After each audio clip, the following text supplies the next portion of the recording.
Well, can you remember what books he read as a child? Little poems or songs. Hey Diddle Diddle, Humpty Dumpty.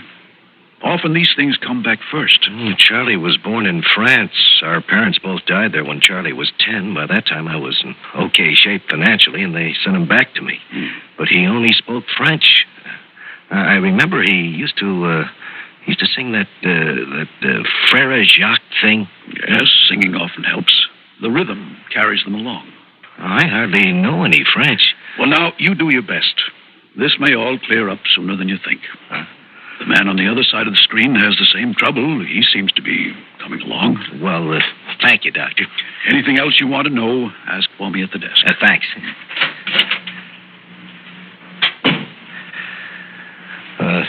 Hey there, chum. You look fine. Now listen. I'm going to tell you what we're going to do. You know the apartment I have over the garage at the Tremaines? Well, you're going to come there. It's big enough. Wait till you see it. It's great. Yeah. What's the matter? You think they'll mind? They won't mind. They're very nice people. And of course, they're really not in any position to mind anything. Are they, huh? No. But when I took that prison rap for Jerry Tremaine, he promised he'd look after me for the rest of my life. And somebody asks you, what does your brother do? You can say, he's butler for the Gerald Tremaines. It's not much, I grant you that, but it's better than saying he's a bum, right? Yeah, he's doing very well, incidentally, old Jerry. All strictly on the up and up ever since that one little mistake that I did time for. But I'm a nice fella. I've stuck to our original agreement, $200 a week for life. And of course, I get my board and room.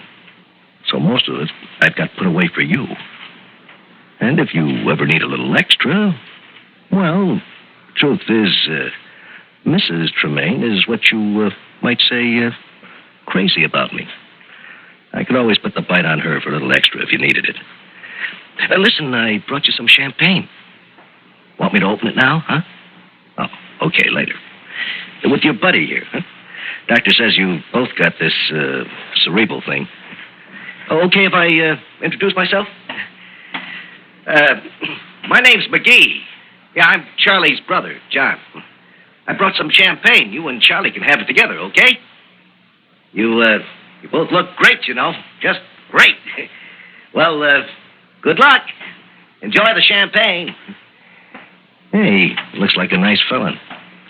You want to say something, Charlie? Go ahead, try, huh? Go ahead. Frère Jacques, dormez-vous, dormez-vous.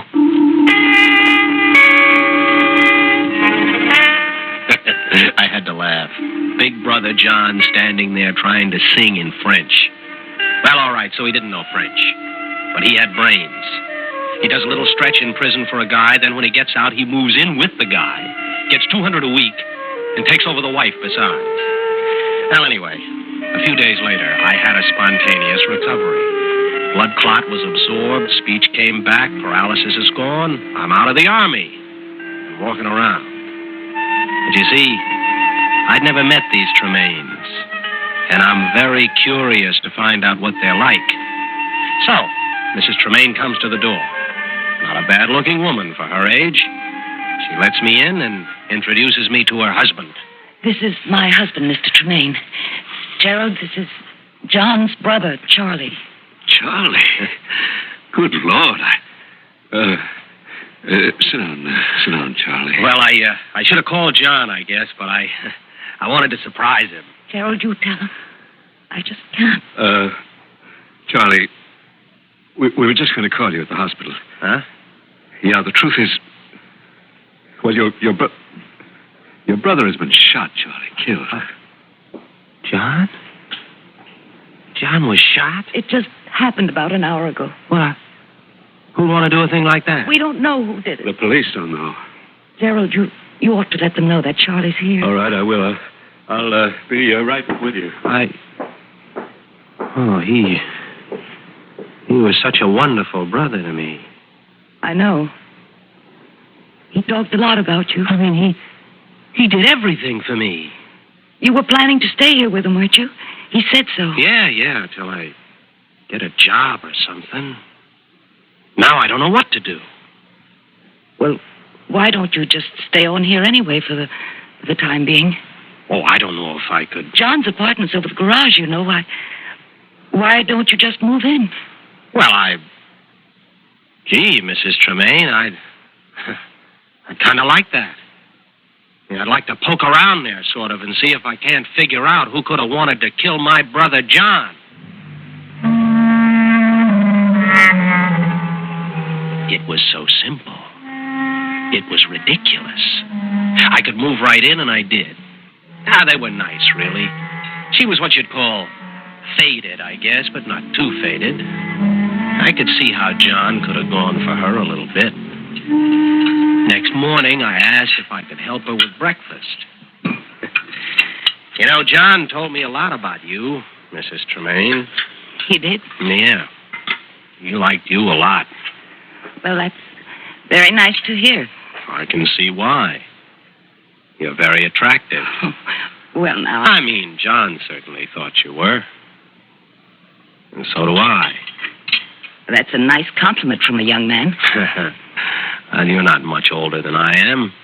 Well, I'm certainly not younger. Lots of men my age go for older women. I really wouldn't know about that. Oh, come on now, Mrs. Tremaine. You must have had lots of guys going for you. Really, Charlie, I don't think this is the way for us to talk.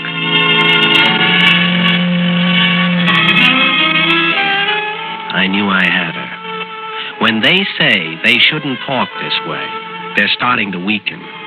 They talk that way all the time they're saying they shouldn't, and pretty soon they're ready for action. Anyway, I could see she was getting uncomfortable, and that was exactly what I wanted. Her husband came downstairs right then, and I took him some coffee in the living room. John was with us a long time, you know, Charlie. Yeah, I know. A terrible shock. Awful. You talked to the police? Mm-hmm. Last night, they don't seem to know much. Well, they need time, I guess. Sure. Look, Charlie, you stay on here just as long as you like. No, Mr. Tremaine. I'll be moving on pretty soon, I guess. I mean, John said he had some money saved up for me. Oh? Yeah, quite a lot. Good. I don't know how he did it. Almost $40,000. That much, huh? Yeah. Well, he must have made good investments. No, he just had savings. Yeah. In 4 different banks. Oh, is that so? Yeah. Every week he made a deposit. See? A big one. You don't say. Ever since the first week, he came to work for you. Well, now, what do you know about that? So, I had him, too, and I knew it. Now, both of them were uncomfortable. But they were nice people, really. I could almost have gotten to like them. Yeah. Anyway, I helped Mrs. Tremaine put the breakfast on the table. They even asked me to eat with them, but I said no, I was going out. Only I didn't go out. I stayed in the kitchen because I wanted to hear what they had to say to each other. Connie, how long is he going to stay? Charlie? Yeah, Charlie. I don't know. Nice fellow. Very nice. Not like John, though. No, not really. Doesn't even look like him.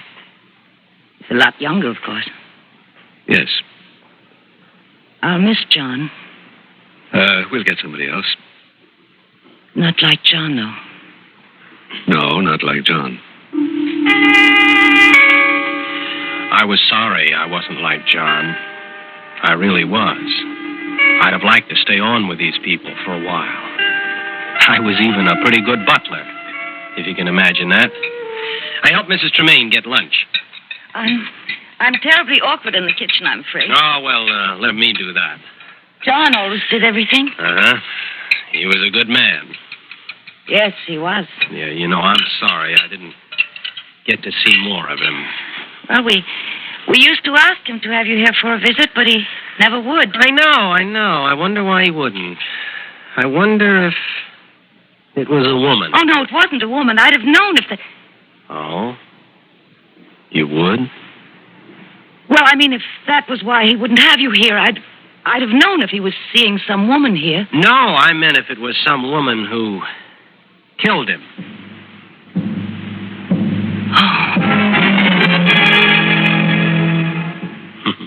You should have seen her face. All of a sudden, she looked like somebody had hit her. Then Mr. Tremaine came home for lunch. I made him a drink first in the living room. Join me, Charlie? Oh, well, thank you, Mr. Tremaine. I don't usually indulge in the middle of the day. No, of course not. $38,000. How's that? Oh, that's what my brother had. In 4 different banks. Oh, well, that makes you a rich man, doesn't it? Well, not quite. I just can't help wondering, that's all. Wondering what, Charlie? Oh, where he got all that money. Who gave it to him all those years. Well, I wouldn't know if anybody gave it to him. Well, you see, if somebody was paying him, that could be the man who killed him. So he could stop paying it. Oh, I see what you mean. She came in right then and told him lunch was ready, and they both went into the dining room looking absolutely sick. As a parting shot, I said that I was going down to the police station. I thought that should start a little something, you know. I went out to the kitchen, and I opened and shut the door like I was leaving, but I sat down to listen. That's the 3rd time he's talked to the police. That's natural, isn't it? Yes, I guess so. I must say he doesn't seem to be mourning for his brother very much. No, they were supposed to be very close, weren't they? I guess men just don't show their feelings. In fact, I'm sure they don't. Meaning me? Toward each other. Some men don't even show their feelings toward their wives. Me again? If you have any feelings toward your Oh, wife... Connie, don't start that again. Sorry. I'm sorry. That Charlie is making us both nervous. I'm not nervous.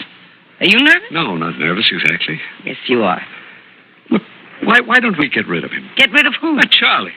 But we just asked him to stay. You asked him, not me. Well, if you want him to leave... I didn't say I wanted... Tell him so. Well, I'll give him some money till John's estate is settled. That'd be nice. Well, so tell him. Me? You tell him. Well, why should I tell him? You tell him. Why me? And so it went. You tell him. No, you tell him. I wanted to laugh. I got out of the kitchen very quietly, and I did go down to the police station. They didn't know anything. They hadn't found the gun, and they couldn't figure out who'd had a motive. So, about 5:30, I went back to the house. Mrs. Tremaine was setting the table for dinner. Did you see the police, Charlie? Yeah, I was there all afternoon. Really? All afternoon? Mm-hmm. They wanted me to tell them everything I knew about John. Really? Yeah. I didn't know a lot. He never said too much about himself. No, he was sort of a quiet man. A few things, I told him. Oh, like what? Well, like I gathered he was very happy here. I mean, you took good care of him. I gathered that. Well, we tried. He was really happy here. Yeah, he really was happy. He used to say he never wanted to leave here. Did he? Yeah. I guess he had about everything he wanted. Right here in this house. Everything? I mean, jobs like that are sure hard to find. That have everything. I suppose they are. Her hand started to shake, and pretty soon she gave up trying to set the table and went out to the living room to join Mr. Tremaine. I told her that I was going to go up and wash up for dinner, but instead I went out in the hall. She closed the door to the living room, and standing on the other side, I could hear everything that went on. Gerald, I must tell you something. What, dear? Gerald, we've got to get rid of that man. I told you that at lunch. He knows something. What do you mean, something? Gerald, I never meant to tell you this. It isn't anything much, really, only now it might make the police think I killed John. You? Oh, I'm so ashamed of myself. carrying on with a servant. Poor little lonely housewife, taking up with the first man who was nice. Connie, what are you talking about? That's the way I thought of myself, Gerald. It was all self-pity, all of it. I was alone all day, and John was here. Connie, That's the way it was. You and John? Yes. Looks hard to believe. Oh, Gerald, I'm not trying to excuse myself. I'm not. It's just that now John's dead, and that awful Charlie thinks some woman killed him, and I think he thinks I'm the woman. No, he doesn't. He's been hinting around. He thinks some man did it. Some man who was paying John a lot of money, extortion money. Who? Me. You? Yes. He doesn't come right out and say it, but he knows someone has been paying the money, and I think he suspects me. And he's right. What do you mean? I paid John for 15 years, ever since he got out of jail. We were both guilty, but he took the rap. Guilty of what? Embezzlement. Embezzlement? Yes. We took $70,000 from the firm before we got caught. As I said, I went free and John went up the river. I paid him $200 a week, 52 weeks a year. He'd saved up almost $40,000 when he was killed.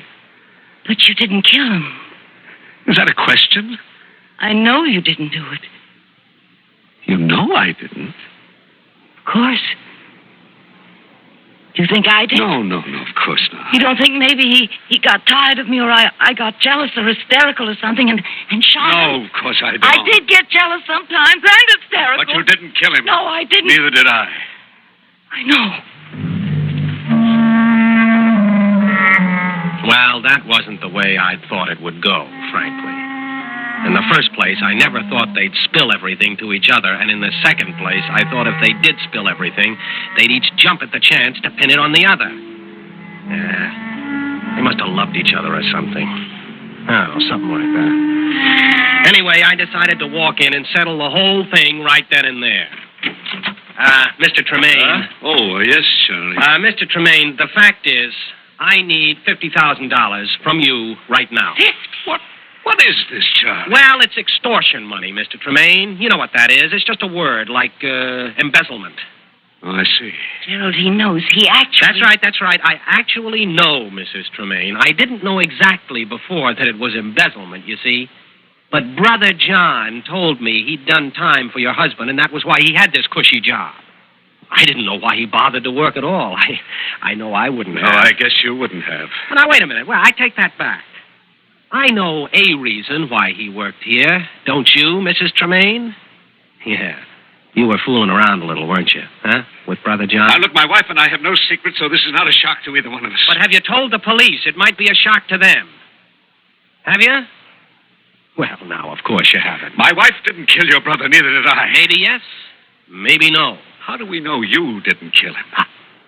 Why would I kill my own brother? For the money in the 4 savings banks? I was going to get that anyway. Brother John told me so in the hospital. He even said he could put the touch on your wife for a little extra if I needed it. You can't prove that. Well, I think I could if I had to. There's a guy up at the hospital. He had the bed next to mine. He was there when John came to see me. He knows all about this? Well, he might. Neither one of us could talk at the time. Maybe he can't even now. I don't know. But he was still there when I got out. What's his name? Now, why would I tell you that? I can find out. Well, what's the difference, Mr. Tremaine? Suppose he says the whole story is true, that he heard John tell it to me. It'll all come out anyway, newspapers and everything. And then what will the police think about you? So come on. I mean, let's be sensible.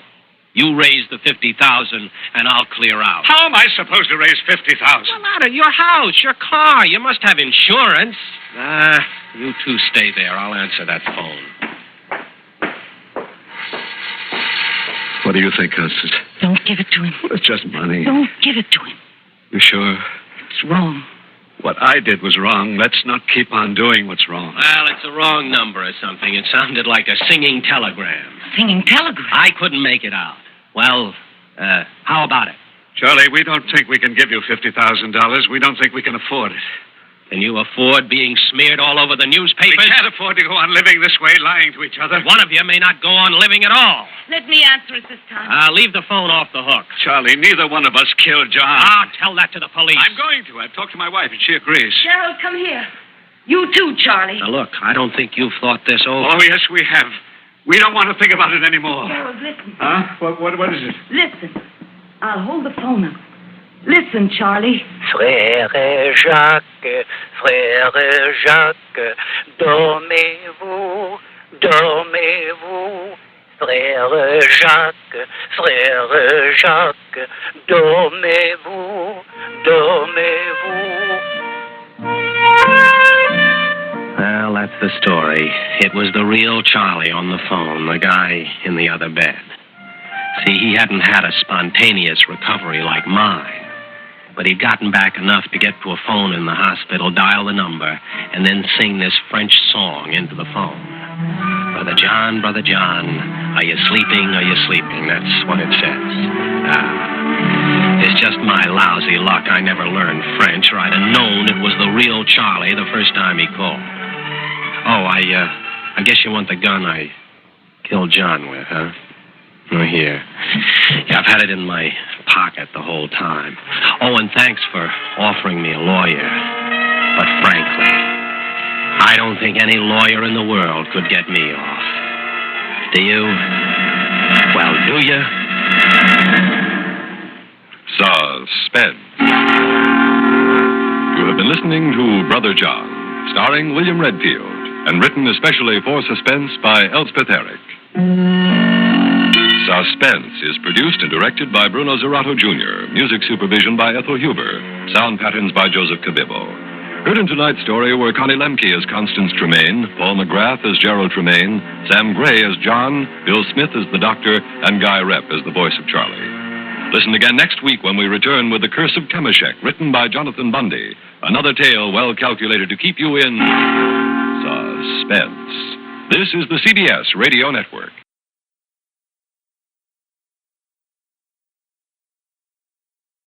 And now, a tale well calculated to keep you in suspense. In a moment, Act One of Black Death, written especially for Suspense by Mercer McLeod, and starring Christopher Carey, currently featured in Camelot.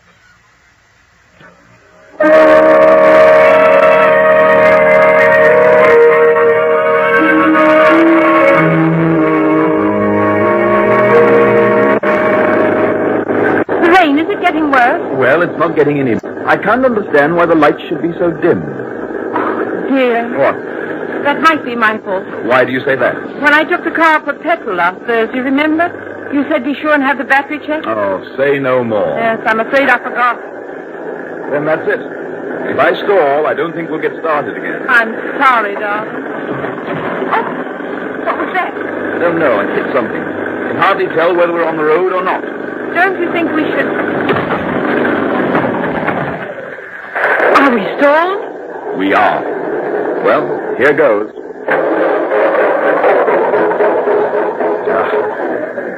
Well, that's it. Oh, Charles. And it's all my fault. Now, don't feel bad about it. I don't think we should have made it anyhow. If we were on a main highway, we might be all right. But these small by-roads, miles from anywhere... But what can we do? Well, we can sit in the car and hope another car comes along. But the chances of that happening here are remote. We might be better off to walk to help. I'd hate not to make our appointment in Dwolding. In this rain? It's a cold night, Nora. If we keep walking, we can at least keep warm. We're almost certain to find a farmhouse or something. Are you game? Well, I think I am. Then bundle up and let's get on with it, old girl. Right. Well, come on. I'm afraid we won't make Dwolding tonight. This is beginning to look a little ominous. Yes. We'd better try calling out, Charles. All right. Hello! Hello there! I think I'm a little frightened, Charles. Well, come on, let's both call out. Hello! Hello! Charles, it looks as if we... Quiet, Nora. Now, where that dog is, there must be shelter. Jen, there's a light blinking over there. That's for us. Come on. Oh, thank goodness. Are we glad to see you? Why? Why? Because we're lost, that's why. How far are we from Dolding? No, about 20 miles. Where do you live? Just over the hill there. But it's no use. He won't let you in, not him. Who are you talking about? The master. And who is the master? Now, wait a minute. You can't leave us. Here, wait. Yes? Now, listen, you. Whether you like it or not, we're coming with you. And whether the master likes it or not, he's going to give us shelter. You go on ahead. We're following you. Come along.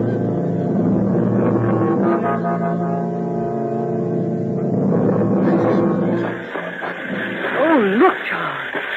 It's a huge, forbidding house.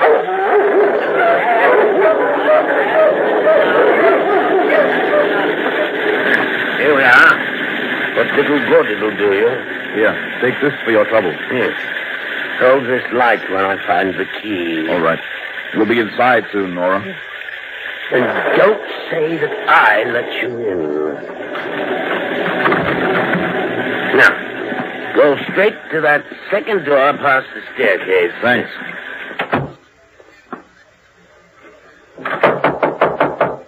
Yes? Well, here goes. What is the meaning of this? Who let you in? We lost our way on the moors. My home is not an inn. Yes, but surely Just a minute, Charles. If we were drowning and your boat happened by, we'd try to save ourselves by clinging to it. And look at us.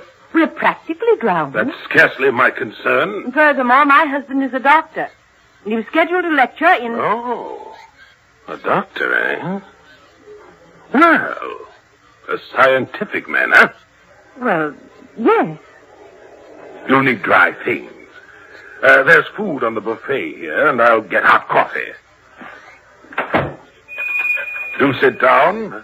Make yourselves comfortable. Do you mind if we hang our coats in front of the fire? A capital idea. Give me your coat, Charles. I'll spread it out. Thanks, Nora. I'm going to take my shoes off, too. Yes, sir. Oh, more coffee, Jacob. Very good, sir. What are you finding so interesting, Doctor? These strange diagrams drawn on the walls and floor. Oh, yes. Those are the nuclei of my science. White mice in the cage. And what's this contraption? What does it look like to you? It bears a rough resemblance to a huge camera. But the sides, all this multicolored glass. I don't know. I'm quite baffled. In there, my friend, is the element black. Black? Black.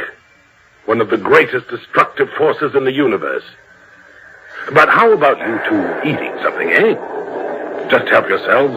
Coffee won't be long. Oh, thank you very much. Right, thank you. It may interest you to know that yours are the first strange faces I've seen here in 4 years. Really? I spend most of my time hard at work. Very, very hard at work. The results of this work may well benefit humanity. Oh, I'm glad to hear. Don't misunderstand me. I don't give a rap about humanity. However, I'm more productive to your humanity than I should be if I were full of gush as the sentimentalists, speechifying to get murderers out of prison. Do you follow me? Well, yes. You noticed my man, Jacob? Of course. He's a perfect servant. Makes me comfortable. I have no feeling for him. I treat him civilly, pay him, but I never concern myself with him as a human being. I know nothing of his character except what I read of it in his last employer's letter. There are, you see, no truly human relations between us. Would you imagine his work would be better done if I'd made him like me, personally? Oh, I would, decidedly. I'm certain it would not be so. He'd trade on any relationship to my disadvantage. But if a crisis occurred... Crisis? Yes, if you needed his help, not only as a servant, but, well, supposing you were sick, in need, you'd never get from your relationship what can be prompted only by affection. Affection? Ah! Affection! How disgusting that sounds. Disgusting. The coffee. Just put it down. Yes, sir. Will that be all, sir? For now, yes. Very good, sir. Splendid inhuman efficiency. I think I'd go mad in such an atmosphere. Never mind, Nora. Now, how do you take your coffee? Black, please. Me too. Black, eh? Black. Very good. Who gazes on black stares at death. I beg your pardon. You scientists are quite naive, I find. Well, I fail to see. Let me explain. I find that black is not, as it is commonly defined, an absence of color or light. It is a prime essence, a vital being. And light, on the contrary, is mere activity. Well, this black coffee tastes good. I'm glad we're not out in that black light. There you go again. I don't understand. You think night comprehends black? Night is never so dark that you cannot distinguish grades of darkness. There is no black in the darkness of night. Black is absolute. You mean to say that blackness... Who said anything about blackness? I've been talking about black, not blackness. The one is a positive term, the other a weak, indefinite. Call blackness darkness, and the phraseology will be much nearer. But when you come to black, I say, you're at grips with the positive element of the universe, a force apparent whose work is death. Then one ought to be afraid to go home after dark. If you had the faintest realization of the infinite significance of the words you use, you turn as pale as this damask cloth. Here. You see this white mouse? I take it out of its cage, hold it by its tail, and set the black to work. I place it in front of the fatal black ray and...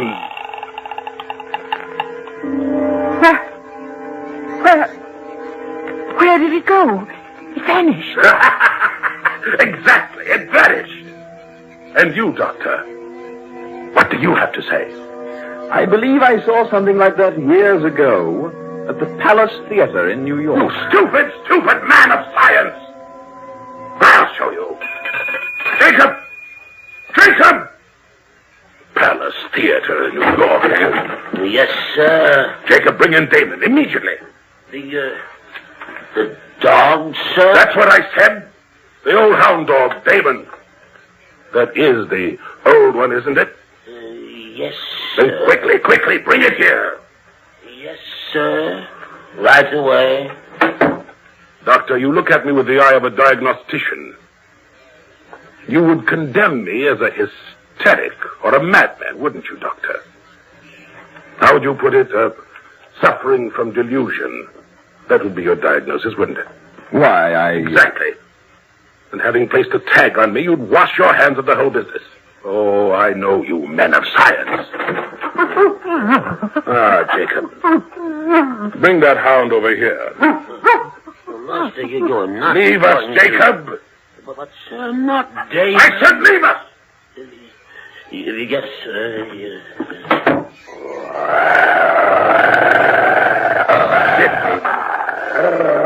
Yes, I know, Damon. You dislike me, don't you? You all do. Sixth sense of the animal. Now, as before, Doctor, we set the black to work. See? The sixth sense of the animal.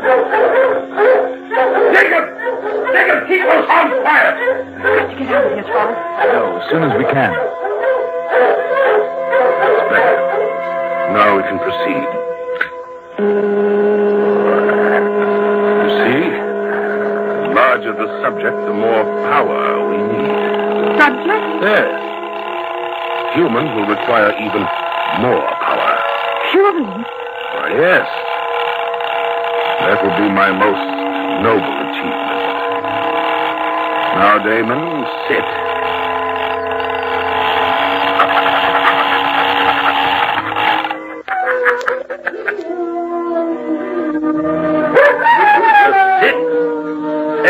Of the animal. Now I'm a little tired. I think I could use a drink. Yes, I'm really quite tired. Yes, sir. Bring me a brandy, will you? Yes. For our guests, too. Oh, very good, sir. You don't understand, do you, Doctor? No, you don't understand at all. That's why I became disgusted with you men who call yourselves scientists. Yes, you condemn everything that resists experiments. You reject as false any theory which cannot be proved in the laboratory or the dissecting room. You refuse even to consider my findings in regard to apparitions. Apparition? Ghosts, if you like. For thousands of years, mankind has persisted in believing that apparitions are fact. But mention them to you, scientists. But there's never been conclusive proof! If I were to tell you that for 23 years I have been investigating the supernatural, and that I know, past all doubt, that ghosts, apparitions, and supernatural beings exist, what would you think? Huh? That I have lost my mind? Well, unless, of course, you could show me an apparition or some supernatural... Show me! Show me! Proof! The brandy, sir. All right, put it down. The storm is over, sir. Has it now? Has it? Yes, sir. Nora, did you hear that? The storm. It's over. Yes, I heard. I think we should get out of here as quickly as we can. Oh, so do I. Take a good swig of brandy. It'll help. I did. I don't know how you feel, but I'm ready for that 20-mile walk to Dwolding. Those 2 demonstrations have convinced me. Darling, I'm ready. Dwolding, did you say? Yes. Why walk? I don't follow you. Why not take the local? The local? Yes. Do you mean local train? Of course. I didn't know there was one. Just one a day. It carries mostly freight. Just one passenger coach. About a mile from here. 11:10. I'll show you the way. Oh, this is splendid, Charles. You'll be able to give your lecture after all. Scientific lecture? Well, sort of, yes. With proof, Doctor? Of course. You know, 17 years ago, I ran away from you scientific fellows and your proof. It seems funny that one should walk in on me tonight. Oh, you and your proof. You think I'm a little mad, don't you, Doctor? Well, I shouldn't say that, sir. I'll get our coat.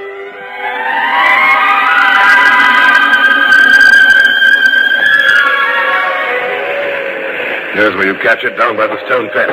Thank you, sir. You say leave everything to Jacob.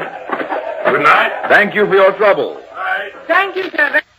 I'm glad to be out of the whole mad mess. Oh, me too. How do you feel? Fine. The brandy helped. Good. Charles. Come on. It's right on time. Well, things turned out a bit better, eh? Here we are. Come up. That's it. Now we can relax. Oh, I'm so happy to be out of there. Do you think he's a mental case? Oh, I certainly do. Utterly and completely mad. All that business about black. Absolute nonsense. But, darling, what about that dog? And the mouse? They've really disappeared, you know. An old magic trick. You know, disappearing rabbit and all that. Just hocus pocus. Charles, have you noticed that the lights are so dim?